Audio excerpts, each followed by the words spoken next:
1. Rumah Chong Afi. Chong Afi adalah seorang pedagang dari China yang membangun usaha di Medan.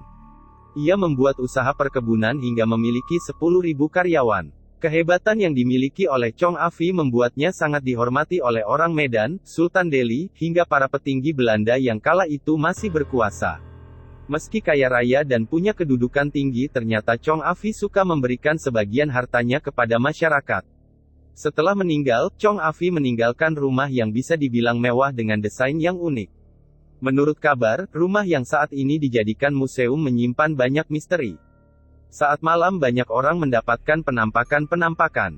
Selain itu lewat di depannya saja bisa membuat bulu kuduk berdiri. Beberapa orang mengatakan jika ada sosok menyerupai orang China yang tinggal di rumah ini. Entah siapa gerangan makhluk itu. 2. Kampus USU. Pintu 4. Kampus USU atau Universitas Sumatera Utara, adalah sebuah kampus negeri terbesar di provinsi ini. Banyak sekali mahasiswa dari penjuru Sumatera hingga beberapa wilayah Indonesia yang menimba ilmu di kampus yang konon juga serem dan banyak hantunya. Terutama di bagian pintu 4. Menurut cerita dari mahasiswa dan warga lokal, tempat itu dihuni banyak sekali makhluk halus.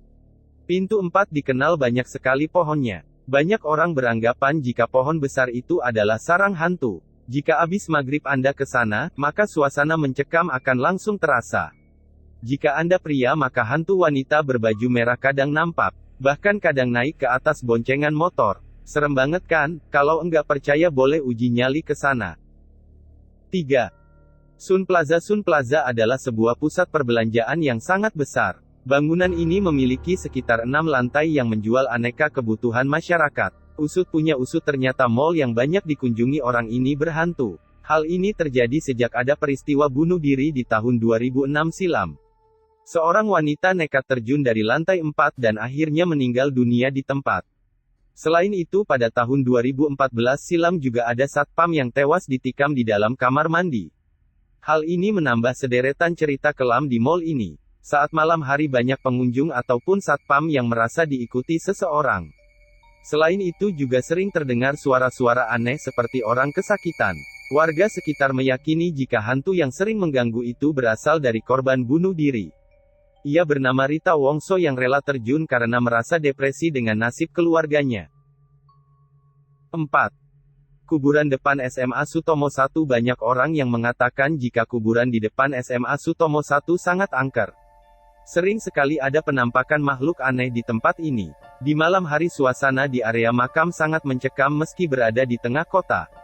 Saat ini kuburan ini masih menyimpan misteri meski tak sebanyak dahulu. Hal ini terjadi karena area kuburan adalah area macet. Mungkin hantunya sudah mengungsi, kata beberapa warga lokal. Dahulu saat pagi hari, kuburan ini selalu mengeluarkan bau yang tidak sedap.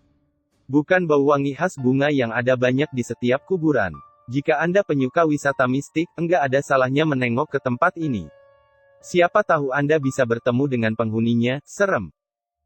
5. Asrama Putri SMA Katolik Cahaya. SMA Katolik Cahaya adalah sebuah SMA yang terletak di Jalan Hayam Wuruk Medan. Ini ternyata juga dikenal angker. Bagian paling banyak penampakannya terletak di bagian Asrama Putri. Di bangunan yang dikhususkan untuk tempat tinggal ini memiliki kisah yang ngeri dan sering dialami oleh siswi dan juga warga yang kebetulan lewat. Dikabarkan sering ada penampakan anak kecil yang dengan baju putih berdiri di atap asrama. Kemungkinan anak ini berusia 7 tahun. Padahal asrama ini berisi anak SMA yang notabene sudah besar-besar. Dan lagi anak itu sering muncul dan menghilang begitu saja. Cerita ini sering menyebar ke beberapa siswi dan orang yang sering lewat sana.